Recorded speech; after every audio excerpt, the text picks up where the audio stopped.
Today's video was supposed to be about me shooting a video for a friend of mine, which went really well. But when we came back from the shooting day, I discovered my bikes were missing. They cut this here and then they stole it from here. His office is located near a very kind of poor neighborhood in Tel Aviv where it's very common that bikes get stolen, and so I was super frustrated when it happened. Some guys at the office actually told us that there is a black market in this neighborhood and that a lot of people who have their bikes stolen go into this black market and can actually find, usually the bikes are getting stolen by junkies, and then they resell them to immigrants or refugees from this poor neighborhood. So a lot of people, they go into this neighborhood and they can actually find their stolen bikes.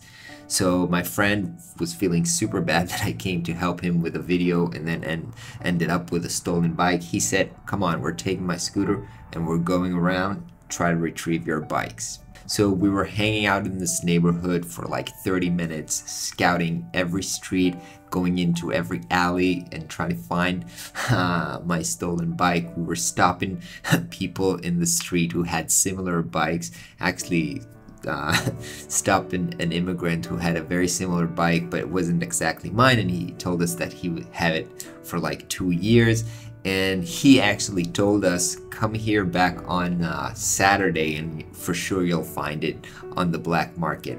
I actually gave him my phone number and I told him, if you see a similar bike, give me a call and I'll pay you something because I really want them back.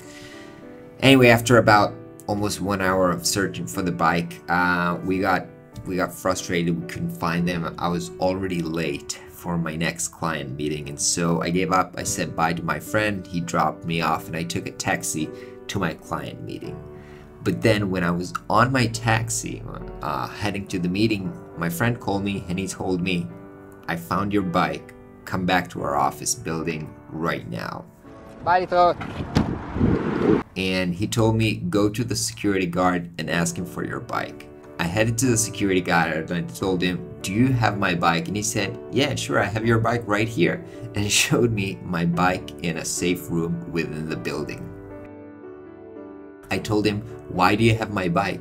And he actually told me, "Dude, you locked your bike to a railway that was already cut, and I was afraid that somebody is going to take your bike, and so I took them."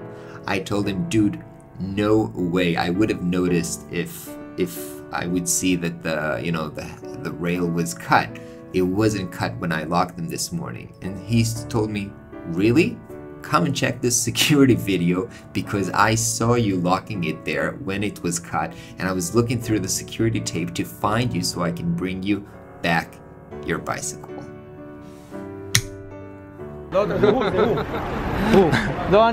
יוסי, תן לו חצטן. תודה רבה, תודה. Oh man, I felt so ridiculous. I was trying to blame the guy who actually kind of saved my bike from being stolen, and it's just, first of all, I felt so ridiculous. Of course I felt happy because I thought I already lost my bike and then got them back. But for me, this was kind of a lesson as to how something happens to you and you kind of build a narrative as to what happened. You make up a story in your mind.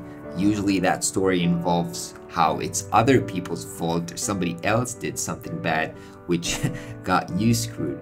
But a lot of time it's actually my fault, and you build a narrative which has got like nothing to do with reality. And so, well, obviously I'm happy right now. I feel really ridiculous.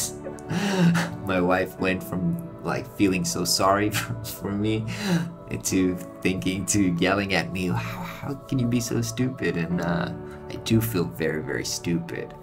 But overall, I think this day was a good lesson to, be more careful and not to jump into conclusion and blame other people, and be so grateful that people are actually awesome and helpful. Anyway, hope you guys have a great day. I'll catch you next week.